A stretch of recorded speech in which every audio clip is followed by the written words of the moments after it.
말씀을 이용하지 말고 순종하라. 말씀을 이용하지 말고 순종하라 제목으로 새벽 말씀 나눕니다. 오늘 본문에 예수님이 세례받는 장면과 또 40일 금식 후에 사단에게 시험받는 장면이 나옵니다. 이 두 장면의 공통되는 부분은 예수님의 하나님의 아들됨에 대한 말씀입니다. 세례 받으시고 물에서 올라오실 때 하늘로부터 말씀이 들리죠. 17절 3장 17절 보시면 이는 내 사랑하는 아들이요 내 기뻐하는 자라고 하늘에서 성부 하나님의 선포가 있습니다. 근데 사탄도 보시면 3절에 네가 하나님의 아들이거든 하면서 또 6절에도 하나님의 아들이거든 이렇게 해보라 하고 명하는 부분이 나옵니다. 아들됨에 대한 것을 하시면 어떻게 그 아들됨으로서 행동하시는가 우리가 보게 되는데요. 먼저 성부가 사랑하는 아들됨을 선포하시는 그 17절 여기 보면 세례를 받고 그렇게 되는데 이 세례의 의미가 무엇인가 보면 세례 요한은 회개를 요구하며 죄 씻음을 의미하는 이 세례를 사람들에게 줍니다. 자신이 죄인이라고 고백한 자들이 이 세례를 받는 것인데 구원과 심판을 행하신 메시아가 하나님의 아들이 와서 세례 받는다고 하니 세례 요한은 처음에는 거절을 표합니다. 14절 보시면 내가 당신에게서 세례를 받아야 할 터인데 당신이 내게로 오시나이까 이렇게 하는 거죠. 그러니까 예수님은 15절 보시면 허락하라 우리가 이와 같이 하여 모든 의를 이루는 것이 합당하다라고 말씀하십니다. 모든 의라는 것은 하나님의 구원 계획을 말씀하고 있어요. 의는 하나님과의 관계적 의입니다. 관계가 회복된 하나님 안에서 신뢰하고 순종하는 태도가 의의 상태라고 볼 수 있습니다. 그러나 이 아담 이후에 죄로 인해서 인간은 하나님과의 관계가 끊어졌죠. 그래서 의롭지 못한 상태에 있습니다. 이 관계를 회복하는 의를 이루는 일, 그 일을 행하시기 위해서 하나님의 아들 예수님이 오신 것이죠. 그래서 죄인이 회개의 표로서 받아야 할 세례를 예수님이 받으심으로 예수님은 자신을 죄인과 동일시 여기시는 그래서 죄인으로서 이룰 수 없는 의를 이루시기 위해서 오신 것이죠. 이것이 하나님의 아들의 일인 것입니다. 예수님은 우리 죄인들이 이루지 못한 온전한 순종의 일을 이루기 위해서 이 땅에 오셨습니다. 이 세례받는 일을 그 순종하는 공생의 첫 시작으로 하시는 것이죠.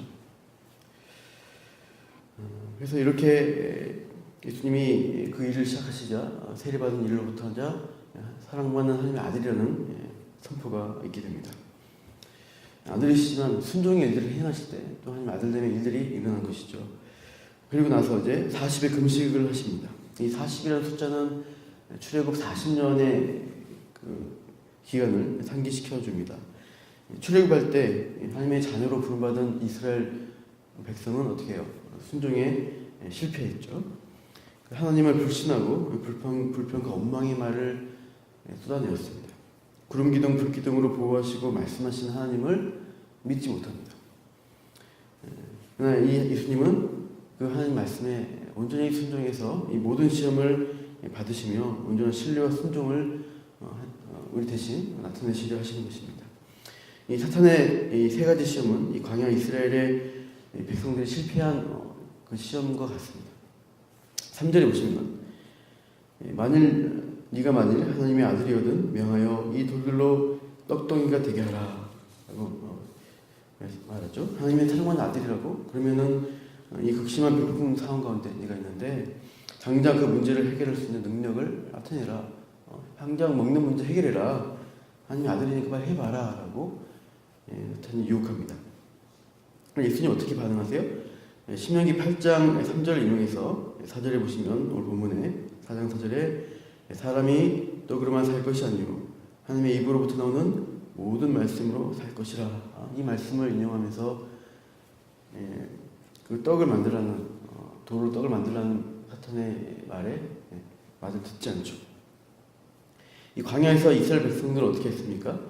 하나님의 말씀을 신뢰하지 못하죠. 그래서 먹는 문제, 그 문제의 안전을 스스로 취하려고 합니다.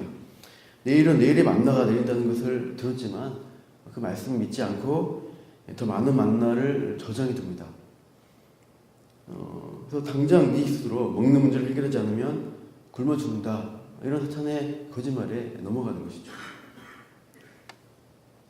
그러나 일용할 양식을 내려주겠다 약속하신 하나님의 말씀을 믿고 그 도우심과 은혜를 누리며 살아가는 존재가 하나님의 백성된 자, 하나님의 아들 된 자의 행할 바입니다. 예수님은 이스라엘 백성이 이루지 못하는 그 순종에서 사탄의 유혹, 먹는 문제 네가 해결해야 돼, 네 힘으로 살아야 돼, 네가 하나님 돼야 돼 라는 것에 넘어가지 않고 하나님 말씀을 듣는 게 인간이 살아갈 수 있는 비결이다. 말씀 가운데 살아가야 된다. 그 말씀을 하나님이 이루실 일용할 양식과 베푸실 은혜와 도우심, 보호를 누리게 될 것이죠. 이스라엘 백성이 그것을 기대하고 기다려야 했는데도 계속 원망과 불평을 했던 것입니다. 예수님은 말씀으로써 사탄의 말에 듣기보다 하나님 말씀을 순종하며 믿습니다. 그런 이렇게 사탄의 시험을 물리치고요. 두 번째로 마귀는 5절 보시면 거룩한 성전으로 들어가서 성전 꼭대기에 예수님을 세우고 있습니다. 거기서 이제 예수님이 어떻게 해요? 예수님에게 뛰어내리라. 네가 하나님 아들이면 뛰어내리라. 그러면서 시편 91편에 있는 말씀을 인용합니다. 그가 너를 위하여 그의 사자들을 명하시리니 그들이 손으로 너를 받들어 발이 돌에 부딪히지 않게 하리로다. 분명 하나님의 말씀을 그대로 잘 인용했습니다. 하나님의 말씀을 인용해서 네가 그 말씀대로 되는지를 한번 해봐라. 네가 하나님 아들인데 해주지 않겠냐? 이렇게 예수님을 시험합니다. 이것은 뭐예요? 성경 말씀을 그대로 가져오지만 그 말씀을 하나님을 시험하기 위한 어떤 도구로 말씀을 이용할 때는 그것은 잘못된 거라는 것이죠. 사탄의 논리는 하나님이 믿는 자들이라, 하나님을 믿는 자, 하나님의 아들이라고 하면은 하나님이 이 말씀을 인용했을 때 말씀을 통해서 하나님이 그 사람을 생명을 지켜줘야 되고 보호해야 되고 그 말씀대로 응답해줘야 된다는 논리입니다. 우리가 어떤 기도를 할 때 하나님이 병 낫게 해주십시오. 하나님이 이렇게 해주십시오. 그래야지 하나님이십니다. 라는 논리와 같습니다. 우리가 이제 잘못된 기도를 할 때 내가 원하는 때 내가 원하는 방식으로 응답이 되어야 한다라고 하는 게 어떻게 보면 흔히 말하는 땡깡 기도를 하게 될 때 어떤 말씀을 인용할 수 있죠. 근데 그 말씀대로 내가 원하는 대로 돼야 된다라고 기도하는 것은 이 사탄이 하는 시험과 다를 바 없습니다. 사탄의 논리에 따르면은 내가 뛰어내리면 하나님이 구해줘야 되는 거예요. 하나님이 보호해줘야 되는 거예요.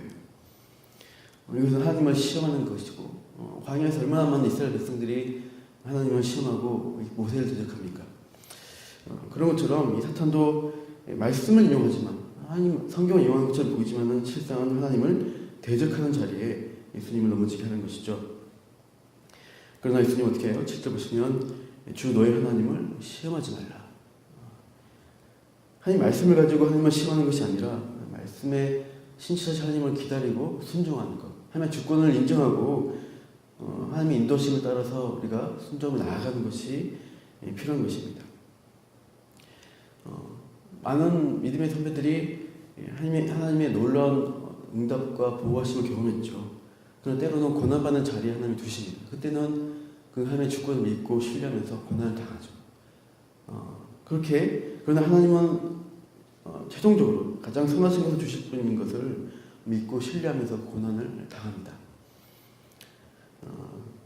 우리가 내가 원하는 때 어떤 고난도 없이 평안하게 가고 싶다라고 하는 것은 말씀을 막 내 마음대로 갖다 이용하는 것은 사탄의 논리, 사탄의 방법이라는 것을 기억하시고 우리가 하나님께 순종의 자리로 가시기를 축원합니다. 세 번째 시험은 높은 산에 8절에 보시면 데려가서 천한 만국과 영광을 순식간에 보여줍니다. 사탄 자신의 능력을 나타내고 있는데 그러면서 경배하면은 이 모든 것을 너에게 주겠다 라고 합니다. 예수님은 하나님 나라를 돌이키기 위해서 하나님 나라를 완성하기 위해서 이 땅에 오셨죠. 너에게 그냥 절만하면 내가 모든 다 줄게. 이날의 모든 영광을 너에게 허락해 주겠다 라고 기록합니다. 그러나 예수님은 뭐예요? 그건 어떤 힘과 능력, 영광을 손쉽게 얻는 것이 예수님의 목적이 아니죠. 예수님이 오신 이유는 온전한 순종, 온전한 고난을 받으심으로써 하나님 나라가 이 땅에 임하게 하는 것입니다. 어려운 길, 고난의 길이지만 그 공생의 길, 사역을 통해서 이 땅 백성을 하나님과의 의의 관계로 회복한 관계로 인도하시는 것이 예수님이 하실 일이죠. 그래서 예수님이 하실 하나님의 아들로서 예수님이 하실 일은 뭐냐? 주 너의 하나님께 경배하고 다만 그를 섬기는 것이 예수님이 하실 일입니다. 예수님이 온전한 순종, 고난받고 죽는 자리까지 가는 순종을 통해서 하나님의 나라를 이 땅에 이루시겠다.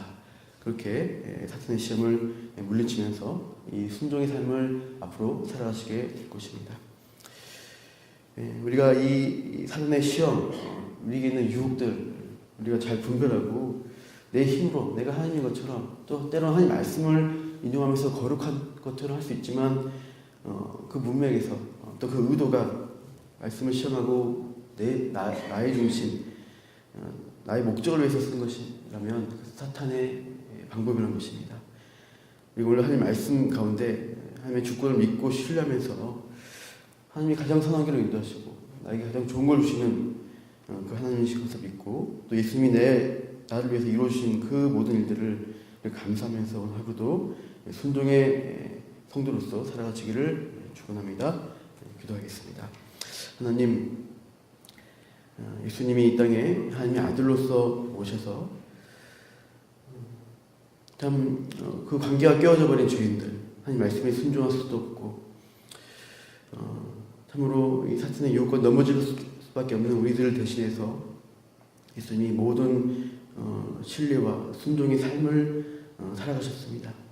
그 첫 단계로서 오늘 공생의 세를 받으시고 사탄에게 시험을 받으셨는데 예수님이 이 모든 말씀으로 물리신 일들을 보면서 우리가 승리하신 예수님 따라서 오늘도 우리가 순종의 자리에 설 수 있도록 또 말씀을 신뢰하고 그 하나님 믿고 나아갈 수 있도록 붙들어 주시고 그렇게 우리를 인도하여 주옵소서.